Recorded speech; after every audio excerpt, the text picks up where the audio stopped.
Hello, and welcome to Classical Titerature, the show where we document the downfall of everyone's favorite twink.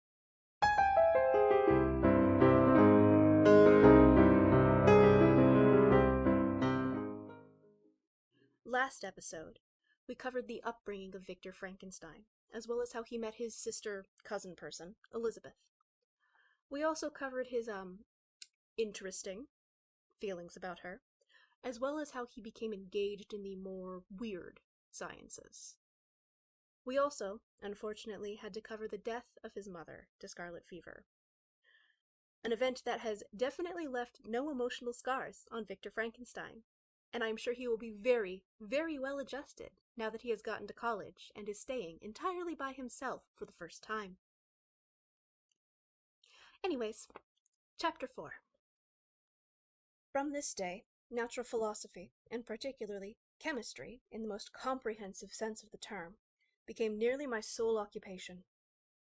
I read with ardor those works, so full of genius and discrimination, which modern inquirers have written on these subjects. I attended the lectures, and cultivated the acquaintance of the men of science of the university, and I found even in Mr. Krempe a great deal of sound sense and real information, combined, it is true, with a repulsive physiognomy and manners, but not on that account the less valuable. In Mr. Waldman I found a true friend. His gentleness was never tinged by dogmatism, and his instructions were given with an air of frankness and good nature that banished every idea of pedantry. In 1,000 ways he smoothed me for the path of knowledge, and made the most abstruse inquiries clear and facile to my apprehension. My application was at first fluctuating and uncertain. It gained strength as I proceeded, and soon became so ardent and eager that the stars often disappeared in the light of morning whilst I was still engaged in my laboratory. As I applied so closely, it may be easily conceived that my progress was rapid. My ardor was indeed the astonishment of the students, and my proficiency that of the masters. Professor Krempe often asked me, with a sly smile, how Cornelius Agrippa went on, whilst Mr. Waldman expressed the most heartfelt exultation in my progress. 2 years were passed in this manner, during which I paid no visit to Geneva, but was engaged, heart and soul, in the pursuit of some discoveries which I hoped to make. None but those who have experienced them can conceive of the enticements of science. In other studies, you go as far as others have gone before you, and there is nothing more to know. But in a scientific pursuit there is continual food for discovery and wonder. A mind of moderate capacity, which closely pursued one study, must infallibly arrive at great proficiency in that study, and I, who continually sought the attainment of one object of pursuit, and was solely wrapped up in this, improved so rapidly that, at the end of 2 years, I made some discoveries in the improvements of some chemical instruments, which procured me great esteem and admiration at the university. When I had arrived at this point, and had become as well acquainted with the theory and practice of natural philosophy as depended on the lessons of any of the professors at Ingolstadt, my residence there became no longer conducive to my improvements. I thought of returning to my friends and my native town, when an incident happened that protracted my stay. One of the phenomena which had peculiarly attracted my attention was the structure of the human frame, and indeed any animal endued with life. Whence, I often asked myself, did the principle of life proceed? It was a bold question, and one which has ever been considered as a mystery. Yet with how many things are we upon the brink of becoming acquainted, if cowardice or carelessness did not restrain our inquiries? I resolved these circumstances in my mind, and determined thenceforth to apply myself more particularly to those branches of natural philosophy which relate to physiology. Unless I had been animated by an almost supernatural enthusiasm, my application to this study would have been irksome and almost intolerable. To examine the causes of life, we must first have recourse to death. I became acquainted with the science of anatomy, but this was not sufficient. I must also observe the natural decay and corruption of the human body. In my education, my father had taken the greatest precautions that my mind should be impressed with no supernatural horrors. I do not ever remember to have trembled at the tale of superstition, or to have feared the apparition of the spirit. Darkness had no effect upon my fancy, and a churchyard was to me merely the receptacle of bodies deprived of life, which, from being the seat of beauty and strength, had become food for the worm. Now I was led to examine the cause and progress of this decay, and forced to spend days and nights in vaults and charnel houses. My attention was fixed upon every object the most insupportable to the delicacy of the human feelings. I saw how the fine form of man was degraded and wasted. I beheld the corruption of death succeed to the blooming cheek of life. I saw how the worm inherited the wonders of the eye and the brain. I paused, examining and analyzing all the minutiae of causation, as exemplified in the change from life to death, and death to life, until from the midst of this darkness a sudden light broke in upon me, a light so brilliant and wondrous, yet so simple, that while I became dizzy with the immensity of the prospect which it illustrated, I was surprised that among so many men of genius who had directed their inquiries towards the same science, that I alone should be reserved to discover so astonishing a secret. Remember, I am not recording the visions of a madman. The sun does not more certainly shine in the heavens than that which I now affirm is true. Some miracle might have produced it, yet the stages of the discovery were distinct and probable. After days and nights of incredible labor and fatigue, I succeeded in discovering the cause of generation in life. Nay, more, I became myself capable of bestowing animation upon lifeless matter. The astonishment which I had first experienced on this discovery soon gave place to delight and rapture. After so much time spent in painful labor, to arrive at once at the summit of my desires was the most gratifying consummation of my toils. But this discovery was so great and overwhelming that all the steps by which I had been progressively led to it were obliterated, and I beheld only the result. What had been the study and desire of the wisest men since the creation of the world was now within my grasp. Not that, like a magic scene, it had all opened to me at once. The information I had obtained was of a nature rather to direct my endeavors so soon as I should point them towards the object of my search, than to exhibit the object already accomplished. I was like the Arabian who had been buried with the dead, and found a passage to life, aided only by one glimmering and seemingly ineffectual light. I see by your eagerness and the wonder and hope which your eyes express, my friend, that you expect to be informed of the secret with which I am acquainted. That cannot be. Listen patiently until the end of my story, and you will easily perceive why I am reserved upon that subject. I will not lead you on, unguarded and ardent as I then was, to your destruction and infallible misery. Learn from me, if not by my precepts, at least by my example, how dangerous is the acquirement of knowledge, and how much happier that man is who believes his native town to be the world, than he who aspires to become greater than his nature will allow. When I found so astonishing a power placed within my hands, I hesitated a long time concerning the manner in which I should employ it. Although I possessed the capacity of bestowing animation, yet to prepare a frame for the reception of it, with all its intricacy of fibers, muscles, and veins, still remained a work of inconceivable difficulty and labor. I doubted at first whether I should attempt the creation of a being like myself, or one of simpler organization. But my imagination was too much exalted by my first success to permit me to doubt any of my ability to give life to an animal as complex and as wonderful as man. The materials at present within my command hardly appeared adequate to so arduous an undertaking. But I doubted not that I should ultimately succeed. I prepared myself for a multitude of reverses. My operations might be incessantly baffled, and at last my work be imperfect. Yet, when I considered the improvement which every day takes place in science and mechanics, I was encouraged to hope my present attempts would at least lay the foundations of future success. Nor could I consider the magnitude and complexity of my plan as any argument of its impracticability. It was with these feelings that I began the creation of a human being.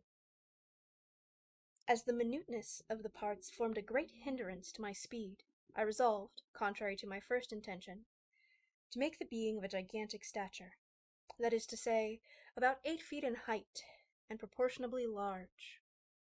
After having formed this determination, and having spent some months in successfully collecting and arranging my materials, I began. No one can conceive the variety of feelings which bore me onwards, like a hurricane, in the first enthusiasm of success. Life and death appeared to me ideal bounds, which I should first break through, and pour a torrent of light into our dark world. A new species would bless me as its creator and source. Many happy and excellent natures would owe their being to me. No father can claim the gratitude of his child so completely as I should deserve theirs. Pursuing these reflections, I thought that if I could bestow animation upon lifeless matter, I might, in process of time, although I now found it impossible, renew life where death had apparently devoted the body to corruption. These thoughts supported my spirits, whilst I pursued my undertaking with unremitting ardor. My cheek had grown pale with study, and my person had become emaciated with confinement. Sometimes, on the very brink of certainty, I failed. Yet still I clung to the hope which the next day or the next hour might realize. One secret which I alone possessed was the hope to which I had dedicated myself, and the moon gazed on my midnight labors, while, with unrelaxed and breathless eagerness, I pursued nature to her hiding places. Who shall conceive the horrors of my secret toil as I dabbled among the unhallowed damps of the grave, or tortured the living animal to animate the lifeless clay? My limbs now tremble, and my eyes swim with the remembrance. But then a resistless and almost frantic impulse urged me forward. I seemed to have lost all soul or sensation but for this one pursuit. It was indeed but a passing trance, that only made me feel with renewed acuteness so soon as, the unnatural stimulus ceasing to operate, I had returned to my old habits. I collected bones from charnel houses, and disturbed, with profane fingers, the tremendous secrets of the human frame. In a solitary chamber, or rather cell, at the top of the house, separated from all the other compartments by a gallery and a staircase, I kept my workshop of filthy creation. My eyeballs were starting from their sockets in attending to the details of my employment. The dissecting room and slaughterhouse furnished many of my materials, and often did my human nature turn with loathing from my occupation, whilst, still urged on by an eagerness which perpetually increased, I brought my work near to its conclusion. The summer months passed while I was thus engaged, heart and soul, in one pursuit. It was a most beautiful season. Never did the fields bestow a more plentiful harvest, or the vines yield a more luxuriant vintage. But my eyes were insensible to the charms of nature, and the same feelings which made me neglect the scenes around me caused me to also forget those friends who were so many miles absent, and whom I had not seen for so long a time. I knew that my silence disquieted them, and while I remembered the words of my father, I well remembered the words of my father. I know that while you are pleased with yourself, you will think of us with affection, and we shall hear regularly from you. You must pardon me if I regard any interruption in your correspondence as a proof that your other duties are equally neglected. I knew well, therefore, what would be my father's feelings, but I could not tear my thoughts from my employment, loathsome in itself, but which had taken an irresistible hold of my imagination. I wished, as it were, to procrastinate all that related to my feelings of affection until the great object, which swallowed up every habit of my nature, should be completed. I then thought that my father would be unjust if he ascribed my neglect to vice, or faultiness on my part, but I am now convinced that he was justified in conceiving that I should not be altogether free from blame. A human being in perfection ought always to preserve a calm and peaceful mind, and never to allow passion or a transitory desire to disturb his tranquillity. I do not think that the pursuit of knowledge is an exception to this rule. If the study to which you apply yourself has a tendency to weaken your affections, and to destroy your taste for those simple pleasures in which no alloy can possibly mix, then that study is certainly unlawful, that is to say, not befitting the human mind. If this rule were always observed, if no man allowed any pursuit whatsoever to interfere with the tranquillity of his domestic affections, Greece had not been enslaved. Caesar would have spared his country. America would have been discovered more gradually, and the empires of Mexico and Peru had not been destroyed. But I forget that I am moralizing in the most interesting part of my tale, and your looks remind me to proceed.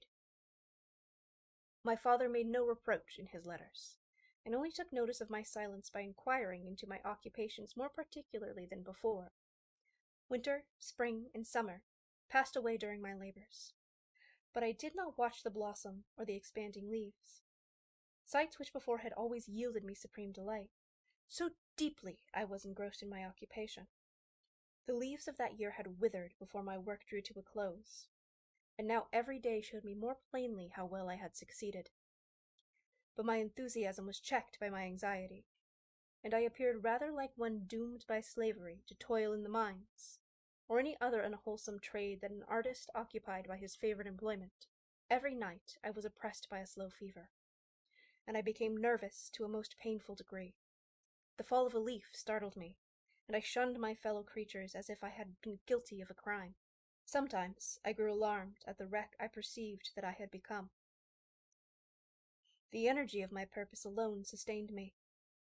My labors would soon end, and I believed that exercise and amusement would then drive away insipid disease, and I promised myself both of these when my creation should be complete. Chapter 5. It was on a dreary night of November that I beheld the accomplishment of my toils. With an anxiety that almost amounted to agony, I collected the instruments of life around me, that I might infuse a spark of being into the lifeless thing that lay at my feet. It was already 1 in the morning. The rain pattered dismally against the panes, and my candle was nearly burnt out, when by the glimmer of a half-extinguished light, I saw the dull, yellow eye of the creature open. It breathed hard, and a convulsive motion agitated its limbs. How can I describe my emotion at this catastrophe, or delineate the wretch whom with such infinite pains and care I had endeavored to form? His limbs were in proportion, and I had selected his features as beautiful. Beautiful! Great God! His yellow skin scarcely covered the work of muscles and arteries beneath. His hair was of a lustrous black, and flowing, his teeth of pearly whiteness. But these luxuriances only formed a more horrid contrast with his watery eyes, that seemed almost of the color as the dun-white sockets in which they were set, his shriveled complexion, and his straight black lips. The different accidents of life are not so changeable as the feelings of human nature. I had worked hard for nearly 2 years, for the sole purpose of infusing life into an inanimate body. For this I had deprived myself of rest and health. I had desired it with an ardor that far exceeded moderation. But now that I had finished, the beauty of the dream vanished, and the breathless horror and disgust filled my heart.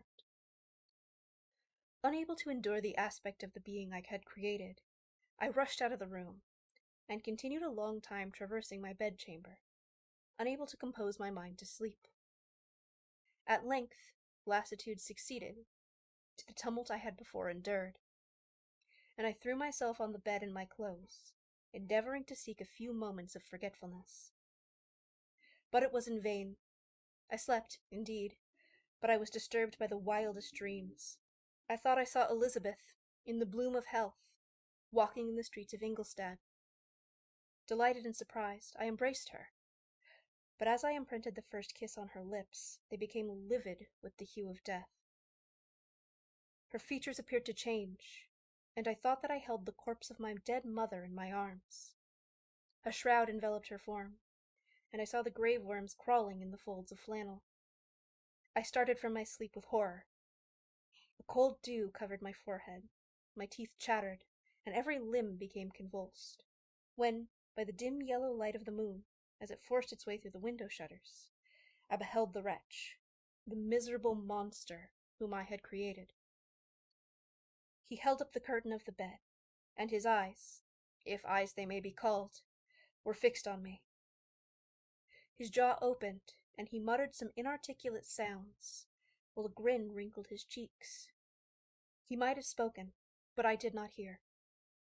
One hand was stretched out, seemingly to detain me, but I escaped, and rushed downstairs. I took refuge in the courtyard belonging to the house which I inhabited, where I remained during the rest of the night, walking up and down in the greatest agitation, listening attentively, catching and fearing each sound as if it were to announce the approach of the demoniacal corpse to which I had so miserably given life. Ugh! No mortal could support the horror of that countenance. A mummy again endued with animation could not be so hideous as that wretch. I had gazed on him while unfinished. He was ugly then, but when those muscles and joints were rendered capable of motion, it became a thing such as even Dante could not have conceived. I passed the night wretchedly. Sometimes my pulse beat so quickly and hardly that I felt the palpitation of every artery. At others, I nearly sank to the ground through languor and extreme weakness.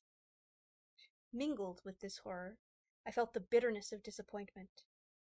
Dreams that had been my food and pleasant rest for so long a space were now become a hell to me, and the change was so rapid, the overthrow so complete. Morning, dismal and wet, at length dawned, and discovered to my sleepless and aching eyes the church of Ingolstadt, its white steeple and clock, which indicated the 6th hour. The porter opened the gates of the court, which had that night been my asylum, and I issued into the streets, pacing them with quick steps, as if I sought to avoid the wretch whom I feared every turning of the street would present to my view. I did not dare return to the apartment which I inhabited, but felt impelled to hurry on, although drenched by the rain which poured from a black and comfortless sky. I continued walking in this manner for some time, endeavoring by bodily exercise to ease the load that weighed upon my mind. I traversed the streets without any clear conception of where I was or what I was doing. My heart palpitated in the sickness of fear, and I hurried on with irregular steps, not daring to look about me, like one on a loathsome road who doth walk in fear and dread, and having once turned round walks on, and turns no more his head, because he knows a frightful fiend does close behind him tread. Continuing thus, I came at length opposite to the inn at which the various diligencies and carriages usually stopped. Here I paused. I know not why, but I remained some minutes with my eyes fixed on a coach that was coming towards me from the other end of the street. As it drew nearer, I observed that it was the Swiss diligence. It stopped just where I was standing, and, on the door being open, I perceived Henry Clerval, who, on seeing me, instantly sprung out. "My dear Frankenstein!" exclaimed he. "How glad I am to see you! How fortunate that you should be here at the very moment of my alighting!" Nothing could equal my delight on seeing Clerval. His presence brought me back to the thoughts of my father, Elizabeth, and all those scenes of home so dear to my recollection. I grasped his hand, and in a moment forgot my horror and misfortune. I felt suddenly, and for the first time during many months, calm and serene joy. I welcomed my friend, therefore, in the most cordial manner, and we walked towards my college. Clerval continued talking for some time about our mutual friends and his own good fortune in being permitted to come to Ingolstadt. "You may easily believe," said he, "how great was the difficulty to persuade my father that all necessary knowledge was not comprised in the noble art of bookkeeping, and, indeed, I believe I left him incredulous to the last, for his constant answer to my unwearied entreaties was the same as that to the Dutch schoolmaster in the Vicar of Wakefield. I have 10,000 florins a year without Greek. I eat heartily without Greek." But his affection for me at length overcame his dislike of learning, and he has permitted me to undertake a voyage of discovery to the land of knowledge. It gives me the greatest delight to see you. But tell me how you left my father, brothers, and Elizabeth. Very well, and very happy, only a little uneasy that they hear from you so seldom. By the by, I mean to lecture you a little upon their account myself. But, my dear Frankenstein, continued he, stopping short and gazing full in my face, I did not before remark how ill you appear. So thin and pale, you look as if you have been watching for several nights. You have guessed right. I have lately become so deeply engaged in one occupation that I have not allowed myself sufficient rest, as you see. But I sincerely hope, that all these employments are now at an end, and that I am at length free. I trembled excessively. I could not endure to think of, and far less to allude to, the occurrences of the preceding night. I walked with a quick pace, and we soon arrived at my college. I then reflected, and the thought made me shiver, that the creature whom I had left in my apartment might still be there, alive, and walking about. I dreaded to behold this monster, but I feared still more that Henry should see him. Entreating him, therefore, to remain a few minutes at the bottom of the stairs, I darted up towards my room. My hands were already on the lock of the door before I recollected myself. I then paused, and a cold shivering came over me. I threw the door forcibly open, as children are accustomed to do when they expect a spectre to stand in waiting for them on the other side. But nothing appeared. I stepped fearfully in. The apartment was empty, and my bedroom was also freed from its hideous guest. I could hardly believe that so great a good fortune could have befallen me. But when I became assured that my enemy had indeed fled, I clapped my hands for joy and ran down to Clairville. We ascended into my room, and the servant presently brought breakfast, but I was unable to contain myself. It was not joy only that possessed me. I felt my flesh tingle with excess of sensitiveness, and my pulse beat rapidly. I was unable to remain for a single instant in the same place. I jumped over the chairs, clapped my hands, and laughed aloud. Clairville at first attributed my unusual spirits to joy on his arrival, but when he observed me more attentively, he saw a wildness in my eyes for which he could not account, and my loud, unrestrained, heartless laughter frightened and astonished him. "My dear Victor," cried he, "what, for God's sake, is the matter? Do not laugh in that manner. How ill you are! What is the cause of all this?"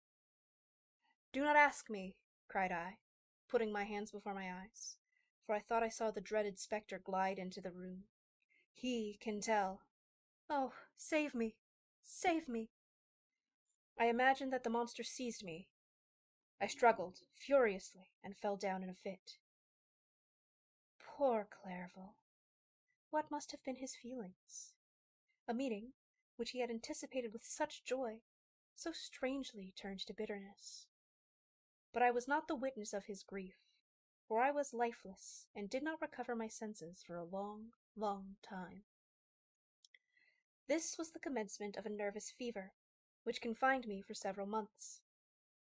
During all that time, Henry was my only nurse.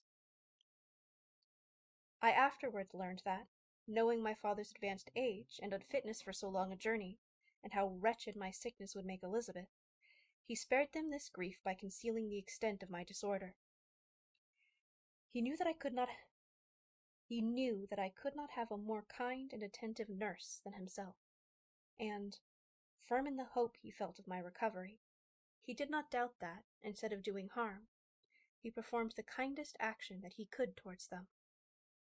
But I was in reality very ill, and surely nothing but the unbound and unremitting attentions of my friend could have restored me to life. The form of the monster on whom I had bestowed existence was forever before my eyes, and I raved incessantly concerning him. Doubtless my words surprised Henry.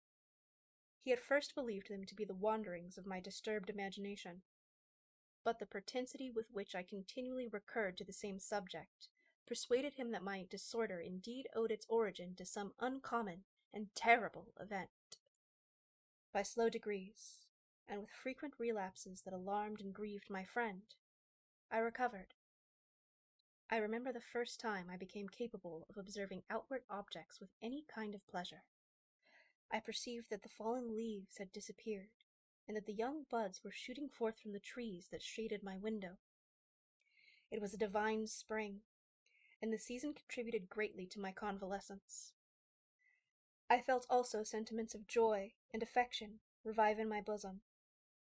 My gloom disappeared, and in a short time I became as cheerful as before I was attacked by the fatal passion. "Dearest Clerval," exclaimed I, "how kind, how good-natured you are to me!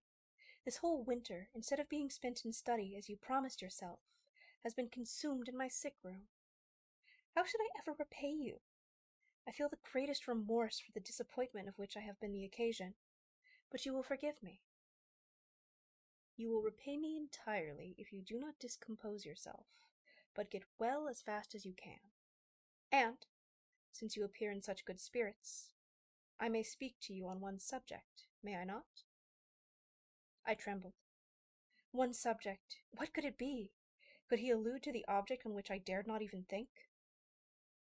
"Compose yourself," said Clerval, who observed my change of color.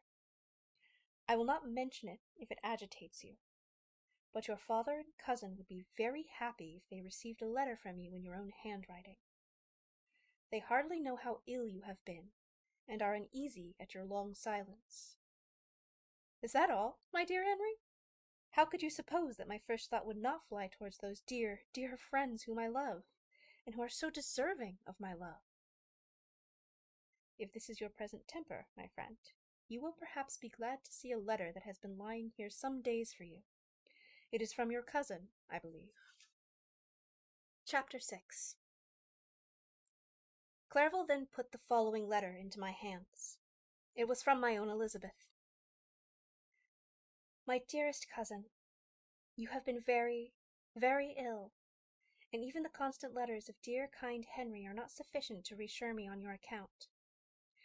You are forbidden to write, to hold a pen. Yet one word from you, dear Victor, is necessary to calm our apprehensions. For a long time I thought that each post would bring this line, and my persuasions have restrained my uncle from undertaking a journey to Ingolstadt. I prevented his encountering the inconveniences and perhaps dangers of so long a journey. Yet how often have I regretted not being able to perform it myself? I figure to myself that the task of attending on your sick-bed has devolved on some mercenary old nurse, who could never guess your wishes, nor minister to them with the care and affection of your poor cousin. Yet that is over now. Clerval writes that indeed you are getting better. I eagerly hope that you will confirm this intelligence soon in your own handwriting. Get well, and return to us. You will find a happy, cheerful home, and friends who love you dearly. Your father's health is vigorous, and he asks but to see you, but to be assured that you are well, and not a care will ever cloud his benevolent countenance. How pleased he would be to remark the improvement of our Ernest. He is now 16, and full of activity and spirit. He is desirous to be a true Swiss, and enter into foreign service, but we cannot part with him, at least until his elder brother return to us. My uncle is not pleased with the idea of a military career in a distant country, but Ernest never had your powers of application. He looks upon study as an odious fetter. His time is spent in the open air, climbing the hills or rowing on the lake. I fear that he will become an idler, unless we yield the point, and permit him to enter on the profession which he has selected. Little altercation, except the growth of our dear children, has taken place since you left us. The blue lake and the snow-clad mountains, they never change, and I think our placid home and our contented hearts are regulated by the same immutable laws. My trifling occupations take up my time and amuse me, and I am rewarded for any exertions by seeing none but happy, kind faces around me. Since you left, but one change has taken place in our little household. Do you remember on what occasion Justine Moritz entered our family? Probably you do not. I will relate her history, therefore, in a few words. Madame Moritz, her mother, was a widow with 4 children, of whom Justine was the third. This girl had always been the favorite of her father, but, through a strange perversity, her mother could not endure her, and after the death of Mr. Moritz, treated her very ill. My aunt observed this, and when Justine was 12 years of age, prevailed on her mother to allow her to live at our house. The republican institutions of our country have produced simpler and happier manners than those which prevail in the great monarchies that surround it. Hence there is little distinction between the several classes of its inhabitants, and the low orders, being neither so poor nor so despised, their manners are more refined and moral. A servant in Geneva does not mean the same as a servant in France and England. Justine, thus received in our family, learned the duties of a servant, a condition which, in our fortunate country, does not include the idea of ignorance and a sacrifice of the dignity of a human being. Justine, you may remember, was a great favorite of yours, and I recollect you once remarked that if you were in an ill humor, one glance from Justine could dissipate it, for the same reason that Aristo gives concerning the beauty of Angelica. She looked so frank-hearted and happy. My aunt conceived a great attachment for her, by which she was induced to give her an education superior to that which she had at first intended. This benefit was fully repaid. Justine was the most grateful little creature in the world. I do not mean that she made any professions. I never heard one pass her lips, but you could see by her eyes that she always adored her protectress. Although her disposition was gay, and in many respects inconsiderate, she paid the greatest attention to every gesture of my aunt. She thought her the model of all excellence, and endeavored to imitate her phraseology and manners, so that even now she often reminds me of her. When my dearest aunt died, everyone was much too occupied in their own grief to notice poor Justine, who had attended her illness with the most anxious affection. Poor Justine was very ill, but other trials were reserved for her. One by one, her brothers and sister died, and her mother, with the exception of her neglected daughter, was left childless. The conscience of the woman was troubled. She began to think the deaths of her favorite were a judgment from heaven to chastise her partiality. She was a Roman Catholic, and I believe her confessor confirmed the idea which she had conceived. Accordingly, a few months after your departure for Ingolstadt, Justine was called home by her repentant mother. Poor girl! She wept when she quitted our house. She was much altered since the death of my aunt. Grief had given softness and a winning mildness to her manners which had before been remarkable for vivacity. Nor was her residence at her mother's house of a nature to restore her gaiety. The poor woman was very vacillating in her repentance. She sometimes begged Justine to forgive her unkindliness, but much oftener accused her of having caused the deaths of her brothers and sister. Perpetual fretting at length threw Madame Moritz into a decline, which at first increased her irritability, but she is now at peace forever. She died on the first approach of cold weather, at the beginning of this last winter. Justine has returned to us, and I assure you I love her tenderly. She is very clever and gentle, and extremely pretty. As I mentioned before, her mind and her expressions continually remind me of my dear aunt. I must say also a few words to you, my dear cousin, of little darling William. I wish you could see him.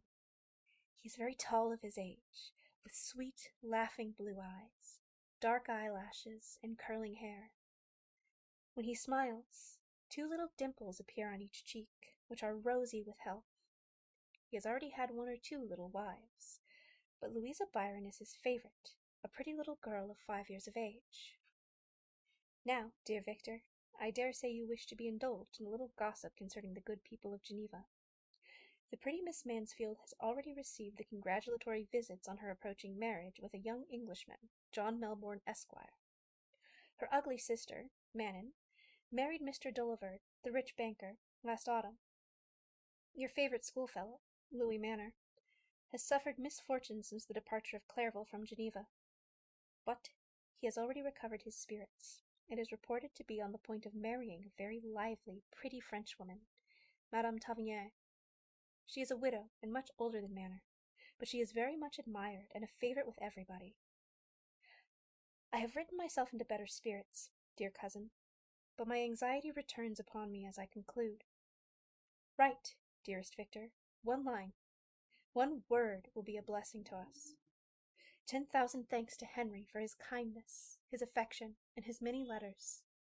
We are sincerely grateful. Adieu, my cousin. Take care of yourself, and, I entreat you, write.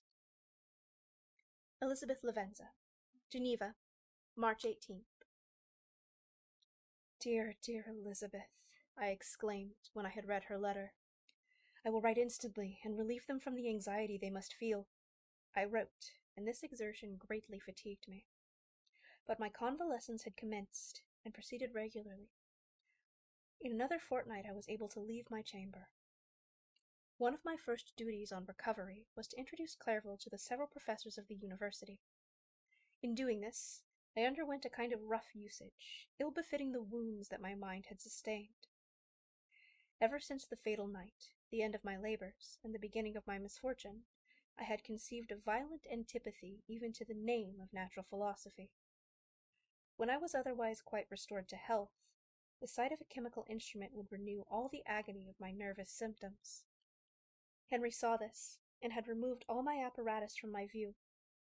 He had also changed my apartment, for he perceived that I had acquired a dislike for the room which had previously been my laboratory. But these cares of Clairville were made of no avail when I visited the professor. Mr. Walden inflicted torture when he praised, with kindness and warmth, the astonishing progress I had made in the sciences. He soon perceived that I disliked the subject, but not guessing the real cause, he attributed my feelings to modesty and changed the subject from my improvement to the science itself, with a desire, as I evidently saw, of drawing me out. What could I do? He meant to please, and he tormented me. I felt as if he had placed carefully, one by one, in my view those instruments which were to be afterwards used in putting me to a slow and cruel death. I writhed under his words, yet dared not exhibit the pain I felt. Clairville, whose eyes and feelings were always quick in discerning the sensations of others, declined the subject, alleging, in excuse, his total ignorance, and the conversation took a more general turn. I thanked my friend from my heart, but I did not speak. I saw plainly that he was surprised, but he never attempted to draw my secret from me, and although I loved him with a mixture of affection and reverence that knew no bounds, yet I could never persuade myself to confide in him that event which was so often present to my recollection, but which I feared the detail to another would only impress more deeply.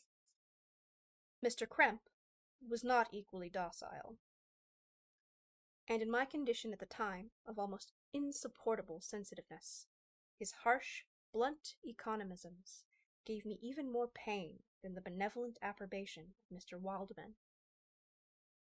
"Damn the fellow!" cried he. "Why, Mr. Clairville, I assure you he has outstripped us all. Stare if you please, but it is nevertheless true. A youngster who, but a few years ago, believed in Cornelius Agrippa as firmly as in the Gospel, has now set himself at the head of the university, and if he is not soon pulled down, we shall all be out of countenance. Continued he, observing my face expressive of suffering. Mr. Frankenstein is modest, an excellent quality in a young man. Young men should be diffident of themselves, you know, Mr. Clairville. I was myself when I was young, but that wears out in a very short time." Mr. Krempe had now commenced a eulogy on himself, which happily turned the conversation from a subject that was so annoying to me. Clairville had never sympathized in my taste for natural science, and his literary pursuits differed wholly from those which had occupied me. He came to the university with the designs of making himself complete master of the Oriental languages, as thus he should open a field for the plan of life he had marked out for himself. Resolved to pursue no inglorious career, he turned his eyes towards the east as affording scope for his spirit of enterprise. The Persian, Arabic, and Sanskrit languages engaged his attention, and I was easily induced to enter on the same studies. Idleness had ever been irksome to me, and now that I wished to fly from reflection and hated my former studies, I felt great relief in being the fellow pupil with my friend, and found not only instruction, but consolation, in the work of the Orientalists. I did not, like him, attempt a critical knowledge of their dialects, for I did not contemplate making any other use of them than temporary amusement. I read merely to understand their meaning, and they well repaid my labors. Their melancholy is soothing, and their joy elevating, to a degree I never experienced in studying the authors of any other country. When you read their writings, life appears to consist in a warm sun and a garden of roses, in the smiles and frowns of a fair enemy, and the fire that consumes your own heart. How different from the manly and heroical poetry of Greece and Rome! Summer passed away in these occupations, and my return to Geneva was fixed for the latter end of autumn. But being delayed by several accidents, winter and snow arrived. The roads were deemed impassable, and my journey was retarded until the ensuing spring. I felt this delay very bitterly, for I longed to see my native town and my beloved friends. My return had only been delayed so long from an unwillingness to leave Clairville in a strange place before he had become acquainted with any of its inhabitants. The winter, however, was spent cheerfully, and although the spring was uncommonly late, when it came, its beauty compensated for its dilatedness. The month of May had already commenced, and I expected the letter daily, which was to fix the date of my departure, when Henry proposed a pedestrian tour in the environs of Ingolstadt, that I might bid a personal farewell to the country I had so long inhabited. I acceded with pleasure to this proposition. I was fond of exercise, and Clairville had always been my favorite companion in the rambles of this nature that I had taken among the scenes of my native country.